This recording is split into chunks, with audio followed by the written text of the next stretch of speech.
ஏன் கணக்கு இந்த தேவர் மாவையன் தேவதாஸ் மாதிரி தாடி வளர்த்துக்கிட்டு இருக்கான். தம்பி பய பாக்குறதுக்கு தான் ஊமை, ஆனா பண்ற காரியம் எல்லாம் ஊமை குசும்புத்தானம்.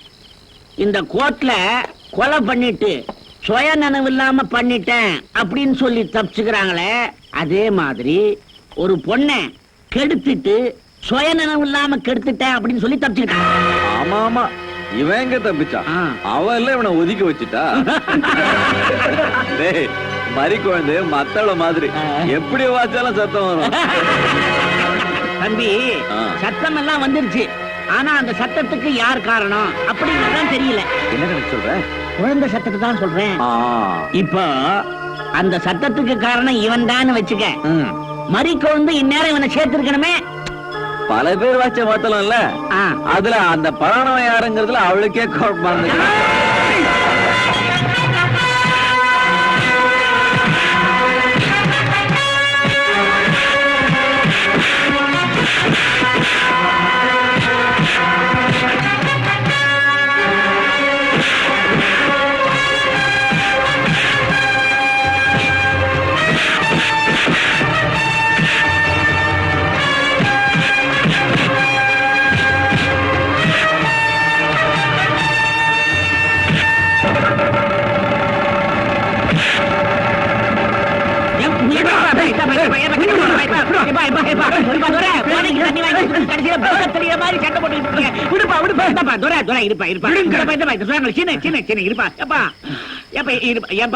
நாங்கதான் ராத்திரியானா தண்ணி அடிக்கிறதுக்கு இப்படி ஓரமா ஒதுங்குவோம்.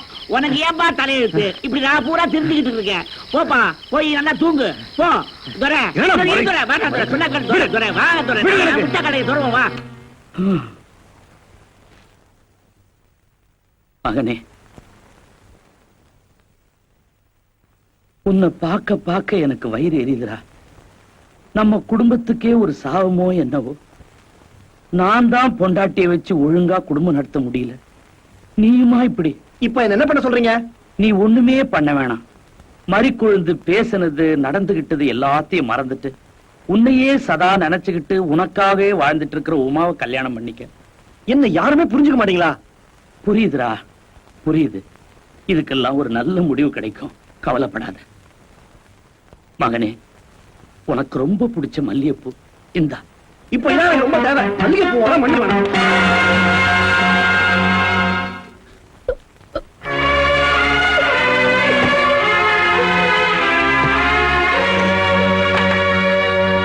உமா, உமா, நான் சொல்றத கேளுமா. ஒண்ணு சொல்ல வேணாம். இத்தனை நாள் நீங்க சொன்னதை கேட்டதுனாலதான் வெக்கத்தை விட்டு மாமா மாமா உங்க மாப்பிள்ளை நடிச்சு சுத்திட்டு இருந்தேன். இப்ப என்ன பண்ண போற? ஊருக்கு போறேன். என்ன மன்னிச்சிருங்க மாமா.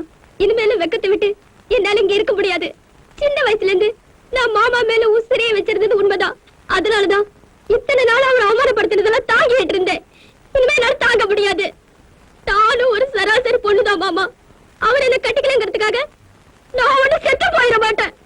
நீங்களாச்சு உங்க மகனாச்சு ஆள விடுங்க சாமி. உமா, பொறுத்ததான் பொறுத்த. இன்னைக்கு ஒரு நாள் மட்டும் எனக்காக பொறுத்துக்க. விடியறதுக்குள்ள இந்த பிரச்சனைக்கு நான் ஒரு முற்றுப்புள்ளி வைக்கிறேன்.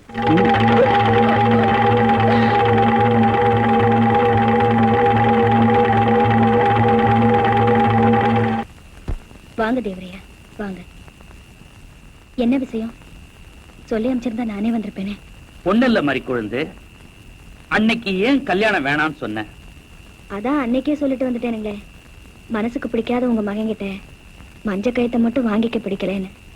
என்னைய விட அவரை சின்ன வயசுல இருந்து புருஷனா மனசால நினைச்சுக்கிட்டு இருக்கிற அந்த பொண்ணோடையாவது நிம்மதியா வாழட்டுமேனதே வேணாம்னு சொன்னேன். நீ சொல்றது எப்படி இருக்கு தெரியுமா? உண்ணாவிரதம் இருக்கிறேன்னு ஊரு பூரா சொல்லிட்டு ஒளிஞ்சு இருந்து பால் பழம் சாப்பிடற மாதிரி இருக்குது உன் கதை. புரியலையே. கல்யாணமும் வேணாங்கிற, அவங்க வேற சந்தோஷமா வாழணும்னு சொல்ற. நீ இந்த ஊருக்குள்ளேயே இருந்தா அவங்க எப்படி சந்தோஷமா வாழ்வாங்க? ஏன் நான் என்ன பண்றேன்? நீ ஒண்ணுமே பண்ணல. இதே ஊர்ல இந்த குழந்தையோட நீ இருக்கிறத பாத்துக்கிட்டு அவன் எப்படி அந்த பொண்ணு கழுத்துல தாலி கட்டுவான்? அதுக்கு நான் என்ன பண்ணணும் சொல்லுங்க. நீ ஒண்ணுமே பண்ண வேணாம். அவங்க ரெண்டு பேரும் சந்தோஷமா வாழணும்னு மனசார நினைச்சினா இந்த ஊரை விட்டு போயிரு. அதுதான் உனக்கும் நல்லது. என்ன போய் வெளியூருக்கு போடினா நான் எங்க போவேன்? எனக்கு யாரையா தெரியும்? நாளைக்கு காலையில ஊர் கூடி ஆத்துல பொங்க வைக்கிற ஆத்து திருவிழா நடக்குது. அந்த பரபரப்புல நீ இருக்கிறியா இல்லையான்னு யாருமே கண்டுக்க மாட்டாங்க. ராத்திரியோட ராத்திரியா நீ ரயில் ஏறி எங்கேயாவது கண் காணாத இடத்துக்கு போயிட்டினா என் பிரச்சனையே தீந்துரும். வேணாயா, என்னால உங்களுக்கு இனிமே எந்த பிரச்சனையும் வராது. நீங்க சொன்ன மாதிரியே நான் இந்த ஊரை விட்டே போயிடுறேன். இதுதான் நல்ல பிள்ளைக்கு அடையாளம்.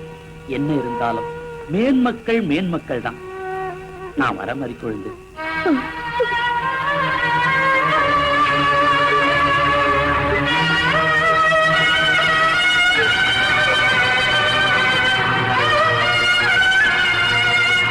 இவ்வளவு நேரம் அவர் பேசினதெல்லாம் நானும் கேட்டுக்கிட்டு தான் இருந்தேன். இப்போவாது உன் மனசை கொஞ்சம் மாத்திக்கம்மா. அனாவசியமா என் மகனை ஒரு பொண்ணுக்கு துரோகம் பண்ண பாவத்துக்கு ஆளாக்காத மாதிரி கொடுங்க. பாவம் செஞ்சது நான் தான்மா, உங்க மக இல்ல. இத பாரு, நீ பாவம் பண்ணியோ இல்ல அவன் பண்ணானோ, நீங்க 2 பேரும் பண்ண தப்புக்கு இந்த சிசுவை ஏன் அனாதையாக்குறீங்க? அது அதோட தலை விதி. விதியாவது விளக்கு மாறாவது. இதுக்கெல்லாம் காரணமே உன் வரட்டு பிடிவாதம் தான். டீச்சர் அம்மா, நான் உங்களுக்கு என்ன பாவம் செஞ்சேன்? உங்க புருஷன் வந்து ஊரை விட்டு போயிருன்னு சொல்றாரு, நீங்க போகாதேங்கிறீங்க. ஏன் என்னை இப்படி வாழவும் விடாம சாகவும் விடாம சித்திரவதை செய்றீங்க? என் வாரிச கையில வச்சுக்கிட்டு இருக்கிற உன்னை வாழ வைக்கணுங்கிறதுக்காகத்தாம்மா நான் உங்ககிட்டயும் அவங்ககிட்டயும் மாத்தி மாத்தி போராடிக்கிட்டு இருக்கேன்.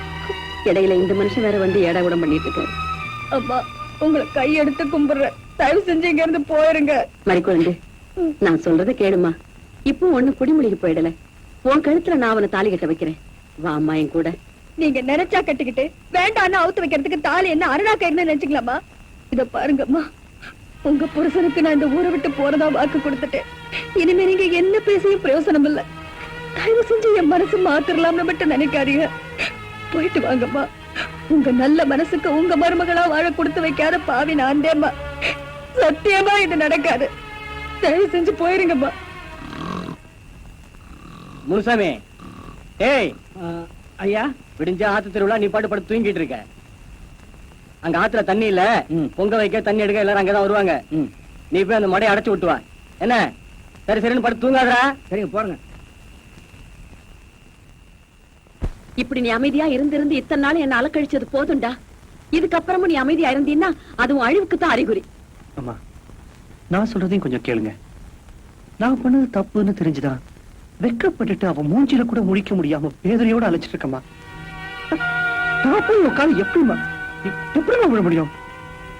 திருப்பி வீரப்பு பேசுறா தற்கொலை பண்ணிக்கிற தவிர வேற வழி இல்லம்மா. எனக்கு ஒரு வழி இல்லை. அப்படி எல்லாம் சொல்லாதப்பா. நீ அவன் முன்னாடி போய் நின்னா போதும், நிச்சயமா அவன் உங்ககிட்ட அப்படி பேச மாட்டான். ஆமாப்பா, நான் சொல்றத நம்பியா. என்னையா பாத்துட்டு அடே அடங்கியா, சீக்கிரம் அடங்கியா.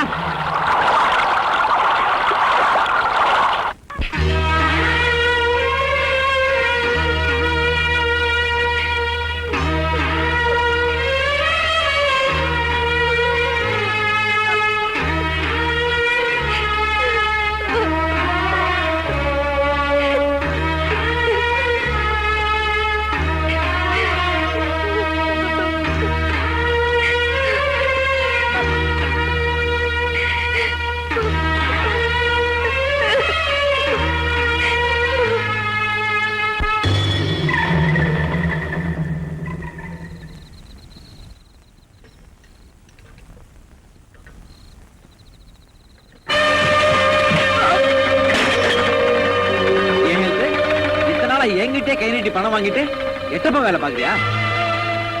நான் கம்பி எண்ணத்துல அப்படியே என்ன சந்தோஷம் உனக்கு? சந்தோஷம் ஒண்ணு இல்லையா? நான் கம்பி எண்ணாம இருக்கணும்னா உடனடியா தந்தி கொடுத்து போலீஸையும் எங்க அதிகாரிகளையும் வர சொல்லி ஆகணும். நாளை காலையில் நடக்க போற ஆத்து திருவிழாவுல ஆத்துல இருந்து யாரையும் தண்ணி எடுக்காம தடுத்தாகணும். ஹெல்த் சொல்றது கேளு. இந்த விஷயத்த பேசாம விட்டான் ஏதோ அசம்பாதம் நடந்து போச்சு அப்படியே விட்டுருவாங்க. இந்த பாரு, இது வரைக்கும் உனக்கு எவ்வளவு காசு கொடுத்தனோ அதை விட பல மடங்கு கொடுக்குறேன். இந்த விஷயத்தை அப்படியே விட்டுரு. உங்க பூச்சி மருந்து ஃபேக்டரியில இருந்து வர கழிவு எல்லாம் தண்ணி அடிச்சிட்டு கூட நினைச்சு ஆத்துல திறந்து விட்டுட்டீங்க. இப்படி ஒரு அயோக்கியத்தனம் பண்ணுவீங்கன்னு தெரிஞ்சிருந்தா உங்ககிட்ட நான் கை நீட்டி காசே வாங்கிருக்க மாட்டேன். நாளைக்கு ஆத்து திருவிழா பொங்க வைக்கிறாங்க. ஆத்துல தண்ணி கம்மியாக்குன்னு சொல்லி மடை அடைச்சிருக்காங்க. நீங்க திறந்து விட்ட கழிவு எல்லாம் அதுல விஷமா கலந்துருக்கு. அதை குடிச்சிட்டு ஜனங்களா செத்து போறதுக்கு முன்னாடி நான் என்னோட கடமையை செஞ்சே ஆகணும். உன் வேலையை செஞ்சுதான் ஆகணும்னா என் வேலையை நான் கண்டித்தான் ஆகணும்.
எந்த வருஷம் இல்லாம இந்த வருஷம் கூட்டம் அதிகமா இருக்கு.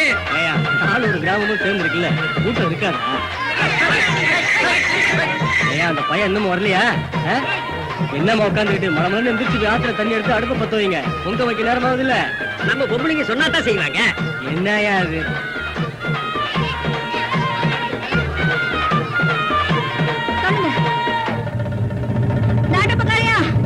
யாரையும் ஆத்துல இருந்து தண்ணி எடுக்க விடாமனு சொல்லுங்க.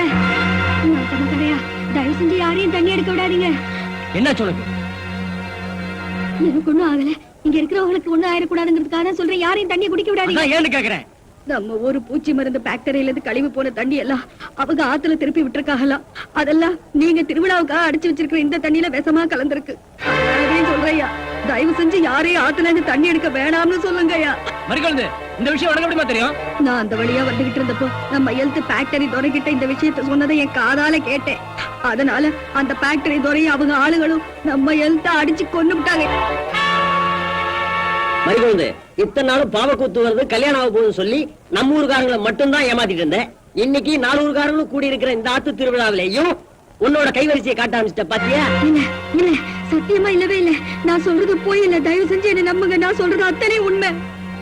இத்தனை நாளா நீங்க என்ன கூப்பிட்டு சின்ன சின்னதா கிண்டல் பண்ணதுனாலையும் கேவலப்படுத்துறதுனாலையும் என் மனசுல ஏற்பட்ட காயத்தை ஆத்திக்கிறதுக்கு அப்படி 1-2 பொய்ய சொல்லி ஊரை ஏமாத்துனதுன்னு நெசந்தேன்.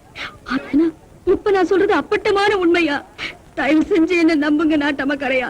நான் சொல்றது தயவு செஞ்சு நம்புங்க. மறிக்கொழுந்து, நான் சொல்றேன்னு தப்பா நினைக்காத. இத்தனை நாளும் ஏதோ விளையாட்டுத்தனமா நம்ம ஊருக்காரங்களை மட்டும்தான் ஏமாத்திட்டு இருந்த. இன்னைக்கு ஆத்து திருவிழா, அசலூர்காரங்க அத்தனை பேரும் கூடியிருக்காங்க. பொட்ட புள்ள நீ வந்து இப்படி கலாட்டா பண்றது எனக்கு என்னவோ நல்லதா படல. என்ன மன்னிச்சிருங்கய்யா. இந்த ஊர் ஜனங்களை காப்பாத்துறதுக்கு இதை விட்டா எனக்கு வேற வழி தெரியல.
ஐயோ ஐயோ, மறிக்கொழுந்துக்கு என்ன? யாரோ சொல்லுங்களேன். என் மறிக்கொழுந்துக்கு என்ன ஆச்சு? என்ன நடந்துச்சு? ஆத்து தண்ணில விஷம் கலந்துருக்குங்கிறத இப்போ அது நம்புறியா? என்னமா சொல்றா? விஷமா?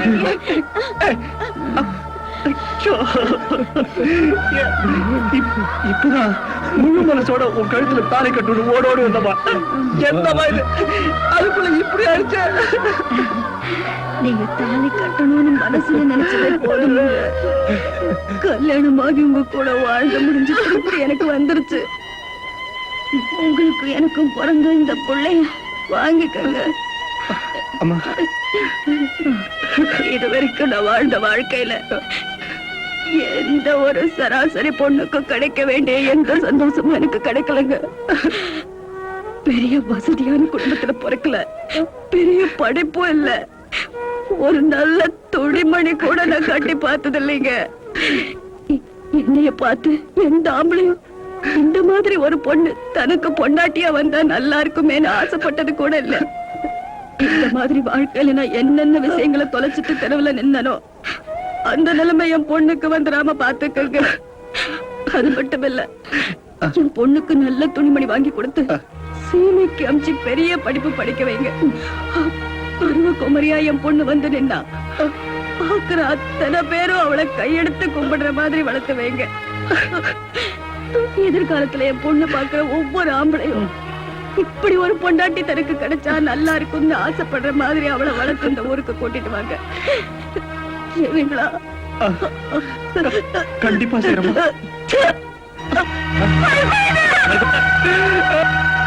இன்னைக்கு உன்னை குழந்தையா தூக்கிட்டு இந்த கிராமத்தை விட்டு போனா உங்க அம்மா ஆசைப்பட்ட மாதிரியே உன்னை எல்லா வகையிலையும் வளர்த்துட்டமா. திருப்பி இந்த கிராமத்துக்கு வந்தா உன்னோடதான் வரணுங்கிற வைராக்கியம் எனக்கு. அதனாலதான் இவ்வளவு நாளா இந்த கிராமத்துக்கே வரல. நான் ஆசைப்பட்ட மாதிரியே உன்னை வளர்த்து மறிக்கொழுந்து ஆசைப்பட்ட மாதிரி அவன் மகளை வளர்த்துட்டாரு இந்த கிராமத்து ஜனங்களுக்கு எல்லாம் காமிச்சாச்சு. அது போதும். இப்ப புரியுதாடா கண்ணா? இந்த கிராமத்து ஜனங்கள் எல்லாம் உனக்கு ஏன் இவ்வளவு மரியாதை கொடுக்குறாங்கன்னு புரியுதா?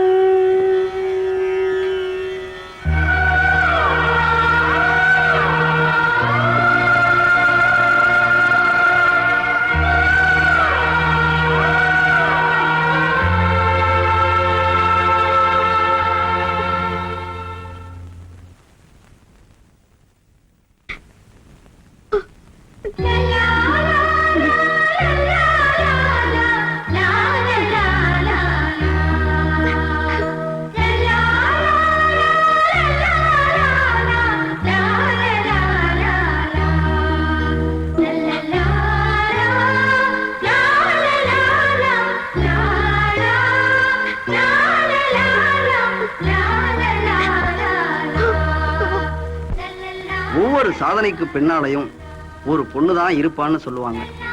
ஏன் அந்த சாதனையாக அந்த பெண்ணே இருக்கக்கூடாது என்று யோசித்ததின் விளைவாக வந்தவள் தான் இந்த மறிக்கொழுந்து.